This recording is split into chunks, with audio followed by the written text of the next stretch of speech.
Hey, good evening, everyone. This is Bob Gummins, bringing you the Concern Forum.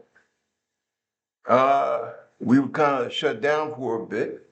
I had family issues that I had to deal with.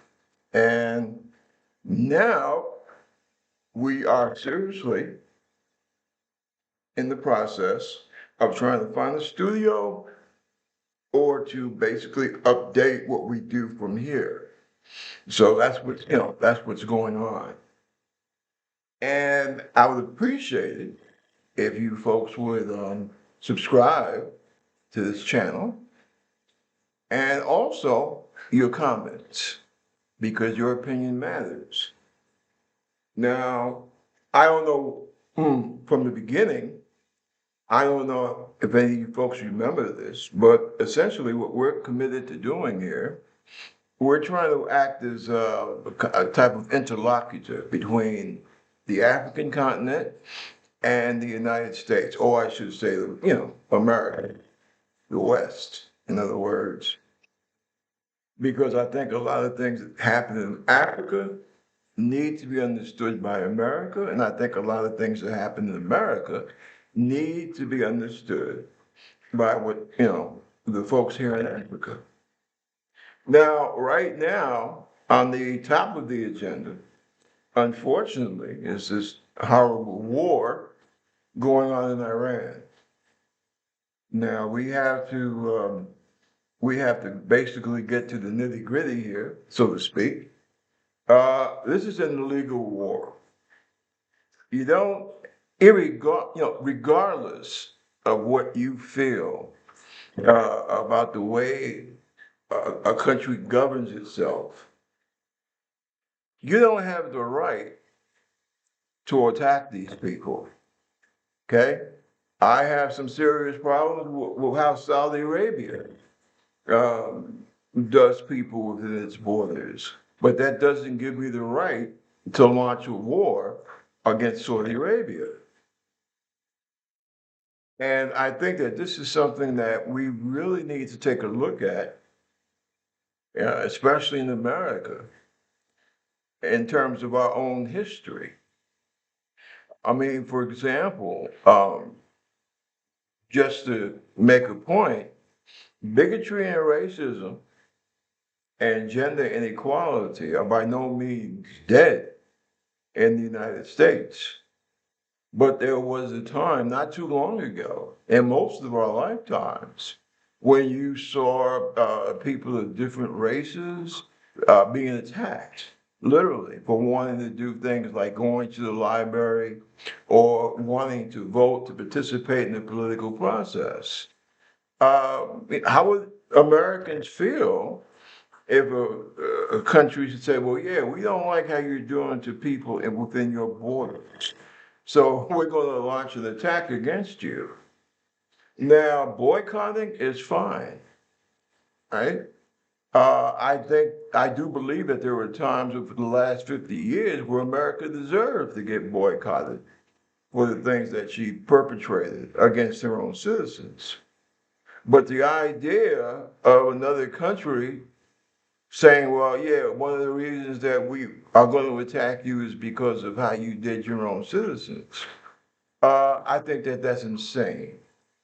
And what we're doing right now in Iran is insane, especially when it's being done by a guy that claims that he ran for president a second time because Democrats wanted to keep America in these everlasting perpetual wars. Now, and part of my background, uh, part of my military background, is also the fact that I spent almost 5 years doing intel. I have a cosmic top secret clearance. Uh, I was assigned to the Defense Intelligence Agency, DIA. So I know something about the world situation. In other words, I know something about the rest of the world outside of outside of America. And I fear that what we have in the Trump administration are a bunch of people who are really novices and quite ignorant. You know, one of the, I don't know, I'm not going to call it a silver lining in a very dark cloud, but one of the things that Donald Trump has done, he has forever killed the idea that because someone is wealthy, that ergo they must be smarter than you. Okay? Um, Trump and his mob have blown that idea totally out of the water. You have people with law degrees in his gang, people who even went to pretty good schools. And you look at the things that they do. You look at the legislation that they try to push upon the American people, and you say to yourself, "Well, damn, I could get a bunch of 12-year-olds that could come up with better policies than this." So, in that regard, yeah, Trump has performed a useful service. But the idea that you think that you are going to basically uh, try to, how should I say, police the behavior of another sovereign nation by military force. I would have thought, what is it, 2026? I would have thought that the world had evolved somewhat from that type of theory, uh, quite frankly. And especially looking at the price that the average working American has to pay for Donald's war. We don't have health care in the United States. Our educational system is a joke. And let me tell you something. When we talk about education, I think the mistake that a lot of people make, we like to talk about from K through 12. No, no, no, no, no, no, no, no. In the United States of America, we're dealing with big time non-education in terms of the way the country works, uh, in terms of the way the world works. We're talking about children and adults. As a matter of fact, I think that a lot of the children are more wiser, come to think of it, than the adults are. I'm not going to go at this point in time because we're just starting back up. I'm not going to go into any great depth about talking about the war in Iran. Number one, because it disgusts me. Number two, because it's really stupid. Trump had America do something that, I mean, we haven't done this type of thing since the using a pejorative term when we had the quote unquote Indian Wars. Um, I prefer to say the wars against the indigenous people of what we call the United States, because we did that quite a bit in dealing with the various indigenous tribes. But since that time period, America has not been known for doing what we did to Iran. And what I'm referring to specifically is the same thing that got us all riled up December 7th, 1941. Oh, the Japanese attacked us at Pearl Harbor and they were in the midst of negotiations. Well, look, we know now the Japanese, what they did, they played it a little bit too close. And America was supposed to be notified before the attack on Pearl Harbor. But it didn't work out that way because of lack of translators, etc. But unfortunately, the way that it happened, uh, that's a tag that Japanese got, they got hung around their necks.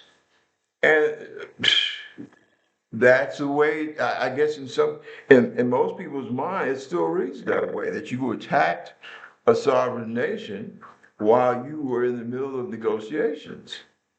And what Trump has done, he has taken us to the same level that we denigrated the Japanese Empire for. We did that twice, if I'm not mistaken, to the Iranian government. So, in my mind, I would ask the question, if I was Iran, why would I sit down at the table with the United States? Two times previously, I sat down to the table with them and they attacked me. So why should I, was it three's a charm? Why would I do that again? And this whole business, and this is one of the things that really ticks me off. Mm.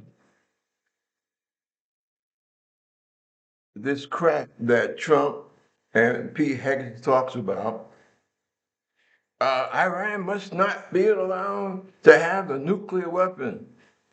Essentially, what they're saying is they don't want Iran to have anything nuclear, period.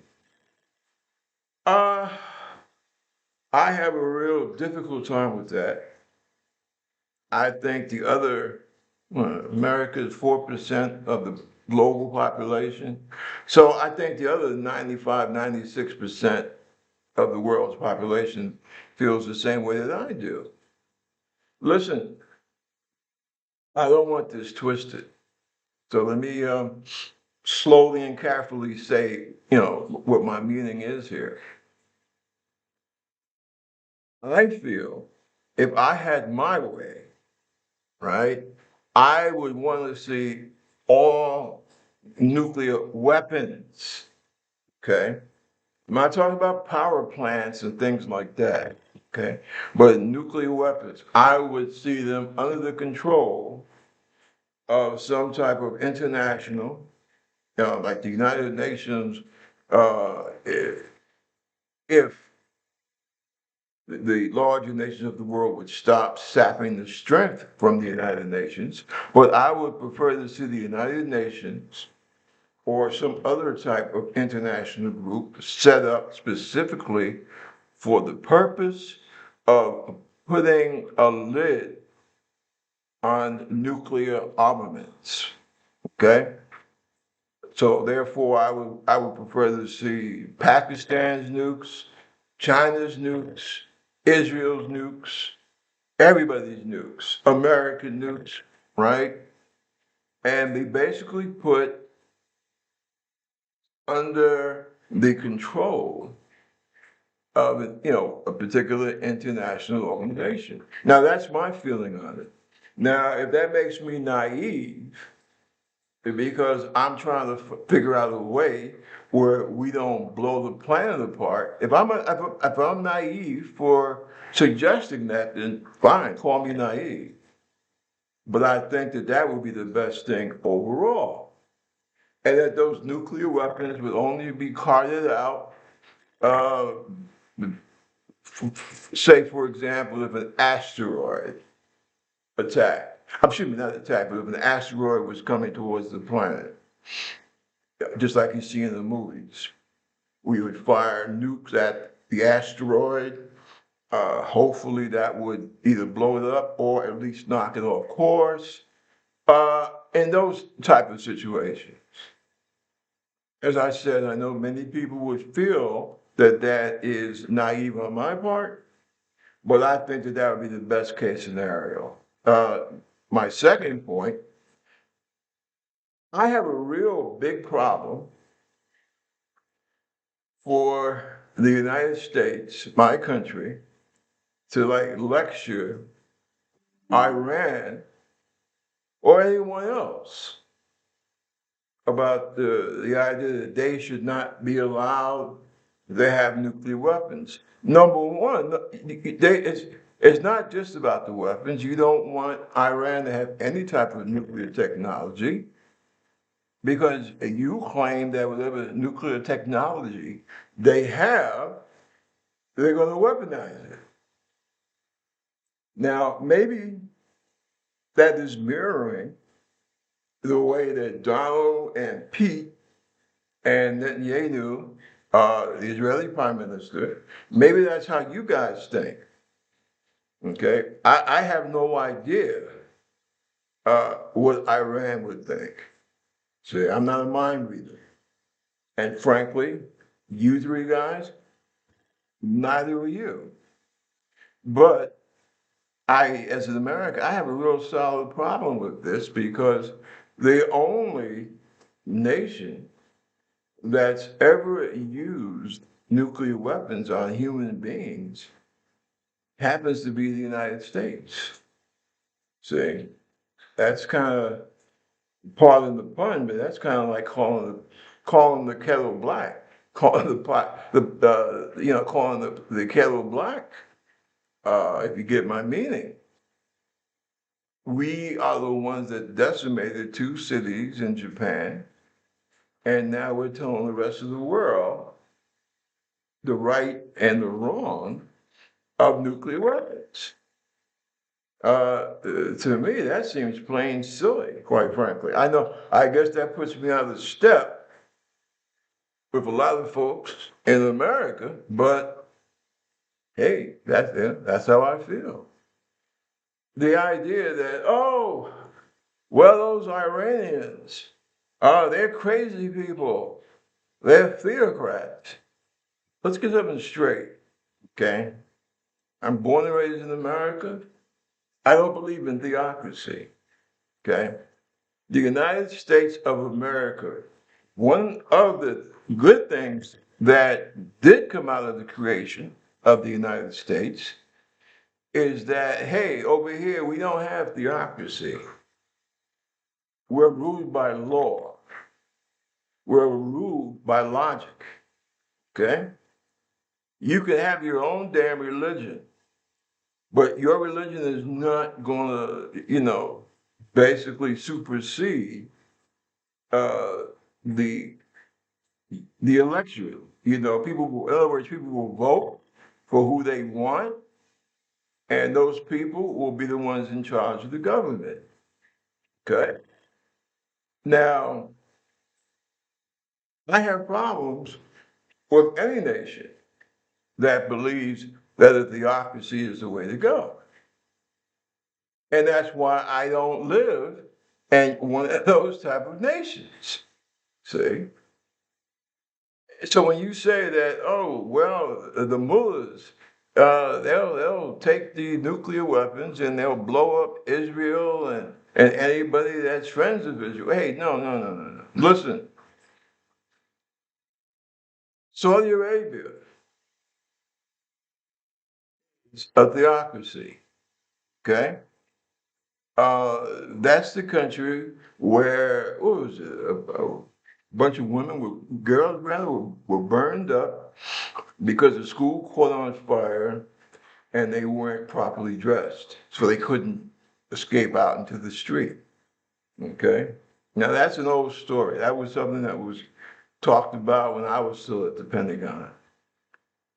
So I don't go in for this business about, oh, well, Iran bad, everybody else who happens to be our friends are good. Okay? Saudi Arabia does public beheadings, which I have serious problems with. Okay? Now, I mean, that's how they do their thing. However, I have a serious problem when you say that, again, Iran is some kind of monster. People forget, and yeah, some of the folks that Iran has had in the leadership over the last 20 years, they have been they have said some over the top things. But you have to remember, that's what happens when you piss people off. And what I mean by that is we have to recognize that this whole colossal screw up is the fault of us, the United States. Those people had a secular society for the most part. They had a democracy. They had an elected leader who they loved. And the United States, and I'm sorry, Britain, as much of a Anglophile that I am sometimes, Britain and the United States instituted a coup d'etat to get rid of the guy because he felt, and check this out, he felt that the oil in Iran belonged to the Iranian people and that they should be the ones to set the price for their oil. Britain and America, they had problems with that. All right. So what they did, they got rid, what's the guy's name? Mossadegh. They got rid of him and they brought back the monarchy. The same monarchy that we helped to get rid of in 1940 because they were supportive of Hitler and the Nazis. Right? So you figure it out. So what happens finally, it was what, 53. Finally, the people had enough of the bullshit. In 79, they had a revolution and they got rid of the Shah. Uh, the one mistake Jimmy Carter made was that he let the Shah come over to America for, I believe it was some kind of cancer treatment. We can argue back and forth about whether that was a good idea, but that's how all this crap started. See, so when you hear, oh well, the Iranians, they call us the Great Satan and all. Well, I don't know about Great Satan, but I tell you quite frankly, if I was an Iranian, yeah, I would have a big beef with the United States. Hey man, you came into my house, right?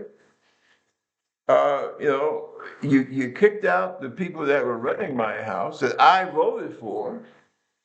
You brought in or brought back a brutal monarchy that basically had, I forgot the name of their secret police, something like that. Like a Nazi Gestapo.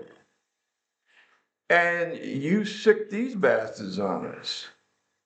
So, yeah, I could, if I was an Iranian and I, knew the story, I could see why um, I would look upon the United States with a not friendly look. See? So I would say that this is a fine example of be careful what you ask for. See? Yeah, I understand. In intelligence, they have a term blowback. I guess everybody has heard that now. And I think that this is the Iranian situation with America is one of the cases where, I mean, it took from like 53 to 79, but yeah, you could say that's a result of imperial blowback. As far as Israel comes in, the people in the Islamic world saw Israel as an outpost for Western colonialism, Western imperialism. And now you take a look at what's going on in the West Bank and how settlers, you got settlers coming from Europe, from America, from New York, say, yeah, come on over here and you can take some Palestinian's land and take over his house. Yeah, people, they have a tendency to get a little bit ticked off when you throw them out of their homes and take their land. So, that's the problem with that. All these groups, Hamas, ISIS, Hezbollah, all these groups came about because of some dumb shit that America or Israel did to these people.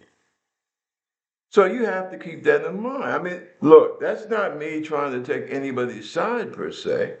That's called history.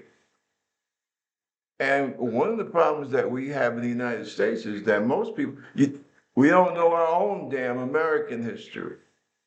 And we really don't give a shit about other people's history. And that's how we wind up getting in so much trouble. That's why we wind up having so many of our best people come back home in boxes. because when you're not educated, when you're not ignorant, I mean, excuse me, when you are ignorant to the facts, people take advantage of it. This is what the neocons and the Republican Party have done to the American populace. Right? We get people to say, "Oh, yeah, let's go after Saddam Hussein. Let's go into Iraq." Right? And the next thing you know, we're hip deep in a war in somebody else's country, and other men and women are getting killed. And it's sad because Trump specifically told all his low information voters in the red states, don't worry. We're not going to have the neocons hanging around. We're not going to have the Democratic warmongers hanging around and getting us involved in these foreign wars where we, spill our blood and treasure. And then he just decides, well, yeah, I'm going to help Israel. I'm going to blow the bejesus out of Iran. And now he finds out that Iran is not some kind of liberal organization that he can push around like he's been doing since he's been president this second time. And a lot of this, and see, here goes the kicker here of what I'm saying before I wrap this up. It's about race. Seriously. And there he goes again. He's into that, playing the race card, blah, blah, blah, blah, blah. Well, yeah, I am. Okay. Going all the way back to the origins of slavery here, in the United States. Because you have this, America, you got this idea that you're superior. Now, that's one of the things that Trump used to get himself back into the White House. Now, if you don't see that, then you're either blind or you are willfully blind. Okay? The whole idea of the Mexican scourge. Yes, they're coming across the borders, they're rapists, they're killers, they're bringing drugs. Like somebody had to bring drugs into the United States, please. But yeah, that was the whole gimmick. And then with mass deportation, who's out there? Raise your hands. Since Trump has started this mass deportation nonsense, how many of y'all have received the pay raise? Okay, where you work at? I want you to tell me how mass deportation has helped you. And this idea about, well, they come here and they take our resources and well, gee, Harry, these, folks, especially coming from south of the border and from the Caribbean, that come here, they come to work. I mean, you got some people who are criminals, just like you got folks in America who are criminals, native-born Americans who are criminals.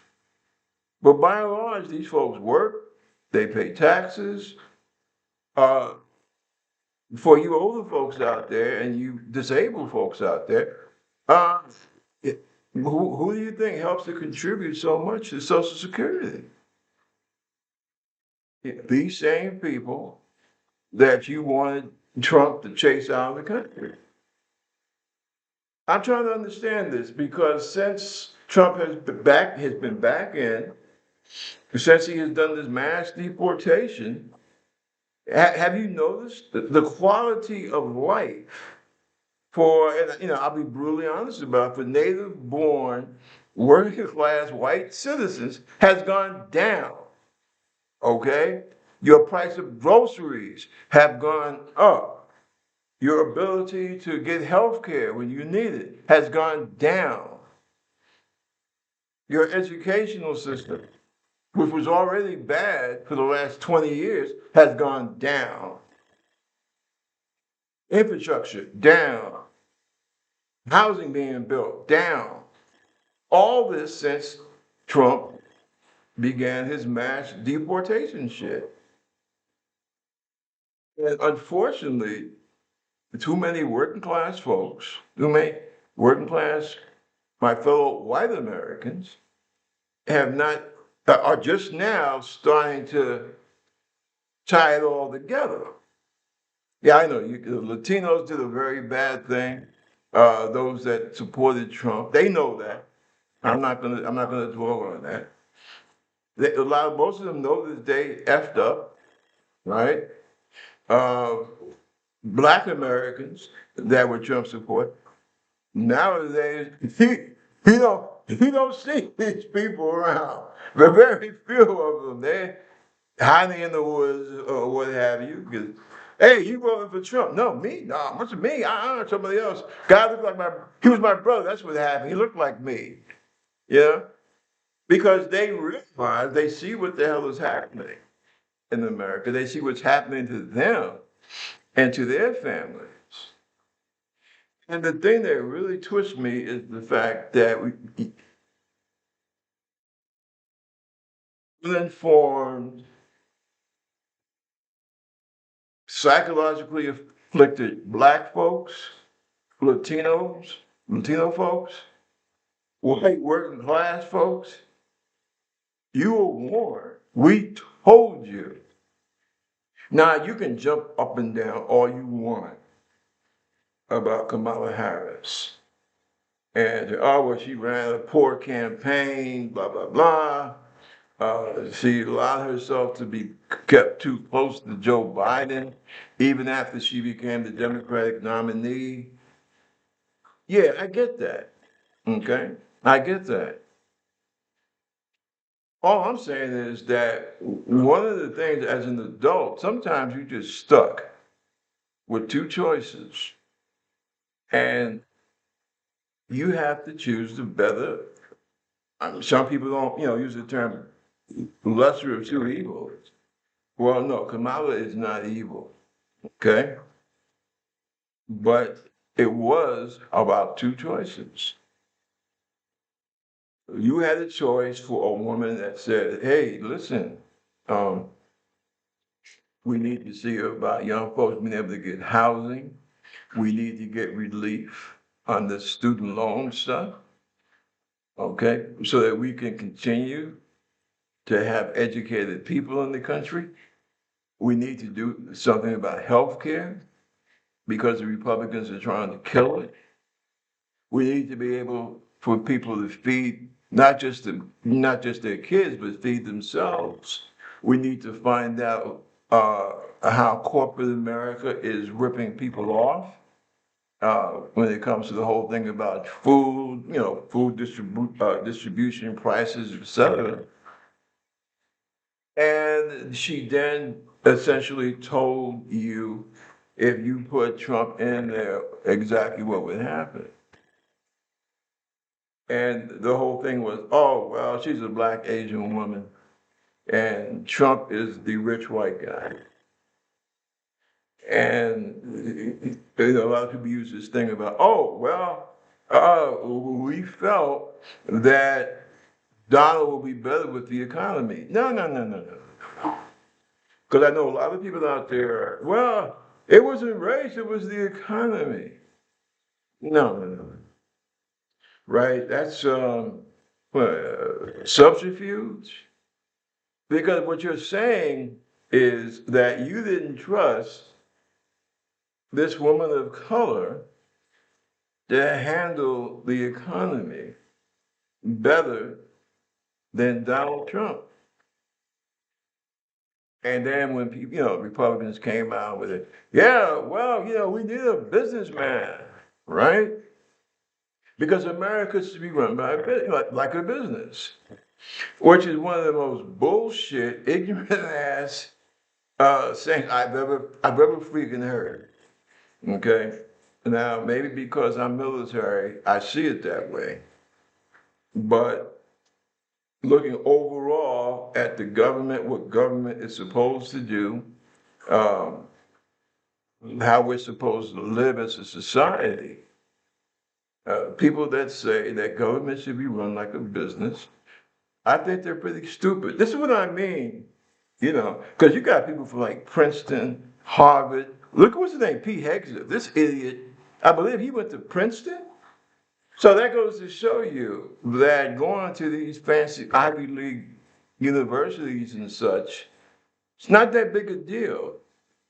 The whole big deal is supposed to be the education that you get, okay? And also something about character that has something to do with it. But as I'm saying, this idea about America being run like a business, people who say that, they leave out one essential point there, and that is that a business is run for profit. Okay? Nobody goes in the business to go broke. At least they're not supposed to. People like Donald Trump, it happens, which is something else that nobody, people that for some reason the media, the mainstream media never emphasized. Okay? But you go into business generally, unless you're talking about, a serious nonprofit, okay? Helping orphan children or something like that.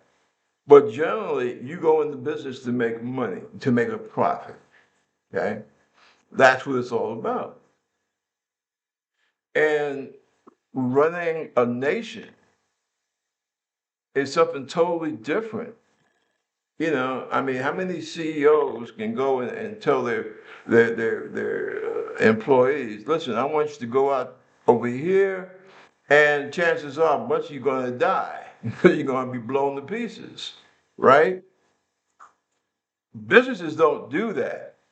Now, unfortunately, in America, our politics has sunk to such a level that because of, I don't want to say bribery, but because of donors from corporations, businesses,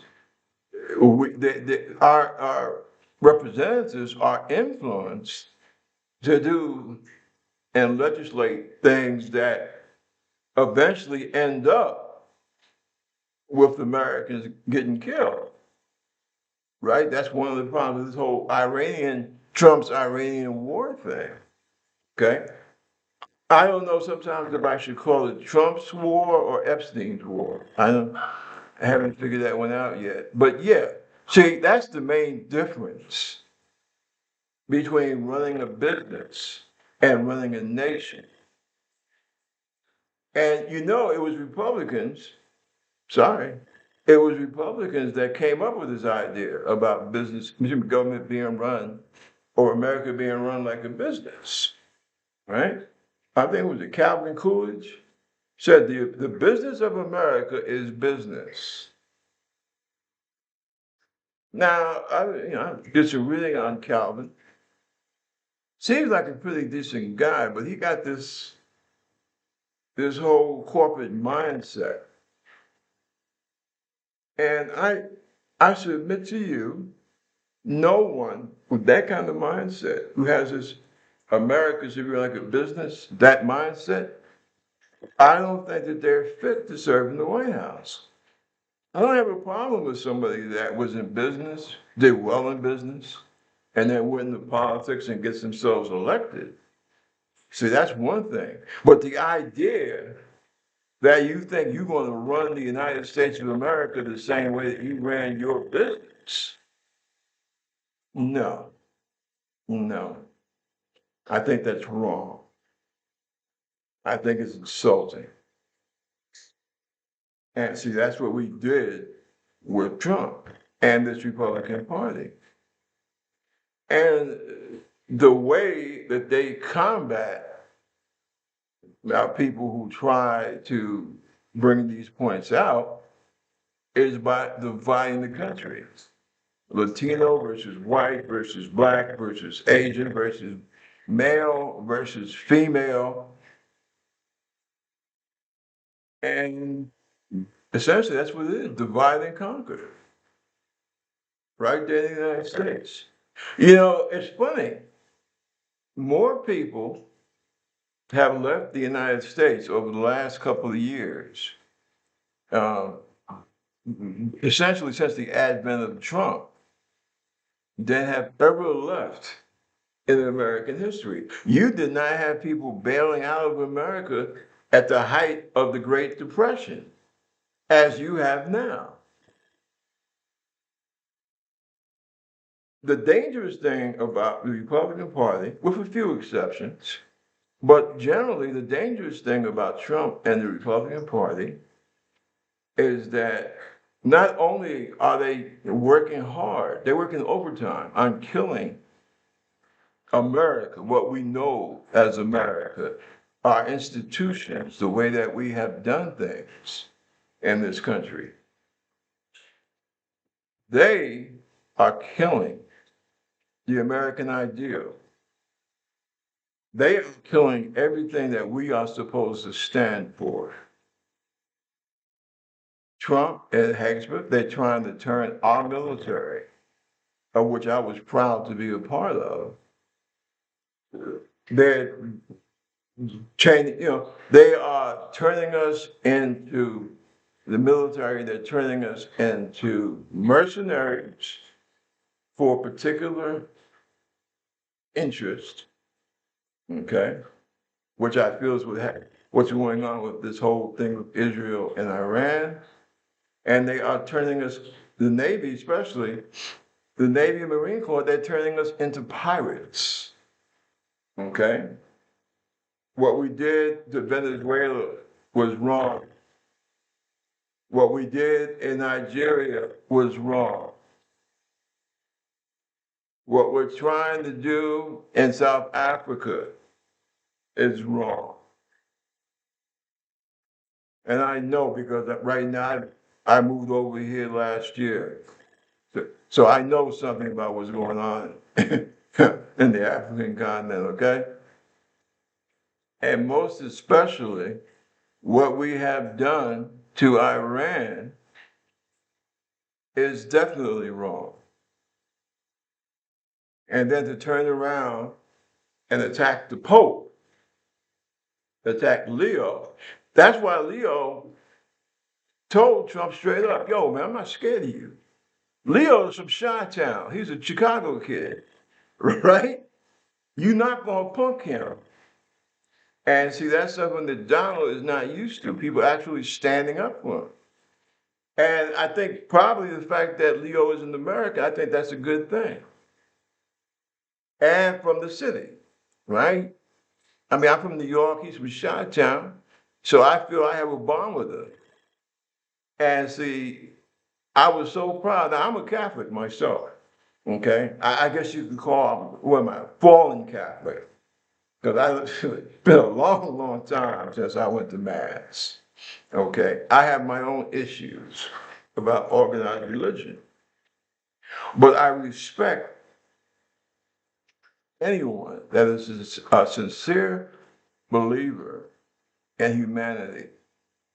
And I think that the Roman Catholic Church has been very lucky for the last two popes in a row. They have good men. We've had good men. Francis and then Leo. And the Pope Leo did that's what popes are supposed to do. Hey, war is bad. Killing folks is bad. Killing schoolgirls is bad. People starving are bad.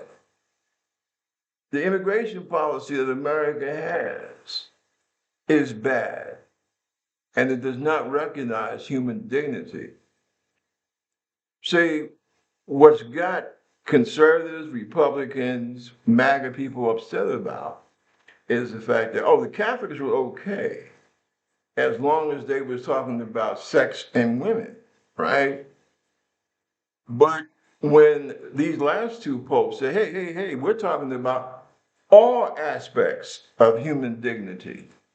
See, that's when the right wing fell out of love with the Catholic Church. the main reason that I stopped being a participating Catholic in America was because I felt that what had happened to the Catholic Church from the from the early 80s was the fact that they got into bed with the same people that ordinarily hated Catholics. I'm talking about these evangelicals, these right-wing Republicans, what you have MAGA now. They made common cause with these type of folks. And that's when I said, nah, no more, right? But I am proud to see, and I am happy to see, that we've had two popes in a row that have said, no, we're not going down that road. We are going to go according to the doctrine of Jesus Christ. We are going according to the Sermon on the Mount.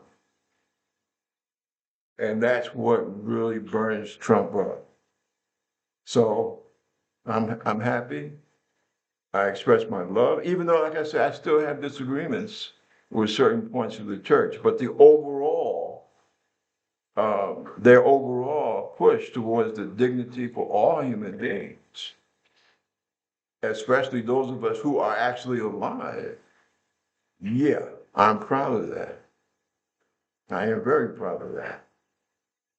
So listen, I'm gonna go ahead because I got some other things to do. Hopefully over the coming weeks, we'll really have more like a studio setting and really get up off the ground with this. But I want to thank you for allowing me to take up your time and coming into your home. And we shall be back. And let me know how you feel. Let me know how you feel about what I say. And once again, my thanks. And we will see you later. And peace. And this is Bob Gunn, Concerned Forum. Talk at you later.